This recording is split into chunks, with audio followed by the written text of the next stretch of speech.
Natanggap na ng Bureau of Immigration ang kopya ng precautionary hold departure order mula sa Sandigan Bayan laban kay kina Senador Rodante Marcoleta, Mike Defensor at 2 negosyante.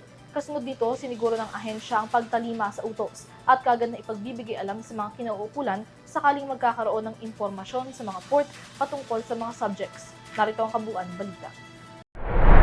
Noong Martes, dininig at inaprubahan ng Sandigan Bayan 7th Division ang petisyon ng Office of the Ombudsman na paglalabas ng precautionary hold departure order laban kina Senador Rodante Marcoleta, dating mambabatas Mike Defensor at 2 pang individual para ito sa kinaharap na plunder at indirect bribery allegations ng 4 na individual kaugnay ng 75 million pesos campaign donation na natanggap ni Marcoleta na undeclared sa kanyang Statement of Contributions and Expenditures. Sa bisa ng inisyong PHDO, pinagbabawalan ng makalabas ng bansa sina Marcoleta, Defensor at mga negosyanteng sina Aristotel Viray at Joseph Espiritu. Sa panig ng Bureau of Immigration, kinumpirma nito na natanggap na nila ang kopya ng nasabing PHDO laban sa 4 na individual.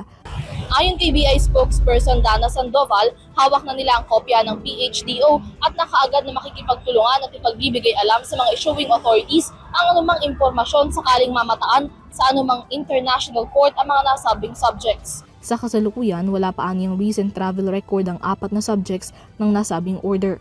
Samantala, inalmahan naman ni Defensor ang pag-issue ng hold departure order laban sa kanila maging ang nilulutong plunder case kaugnay nito. Inilarawan niya ang mga hakbang na ito laban sa kanila bilang kalokohan lamang. Gigit niya hindi naman aniya nakaw ang nasabing donasyon at hindi rin galing sa korupsyon kung kaya't walang batayan ang plunder case. Kinondena niya rin ang aniya bagong sistema na kung sino pa ang tumutulig sa laban sa korupsyon, sila pa ang tatargetin at makakasuhan. Sa kabila nito, nanindigan sa Defensor na hindi sila matatakot at hindi sila tatahimik sa laban kontra korupsyon. Para sa EuroTV News, Mia Layagin sumasaludo sa bawat Pilipino.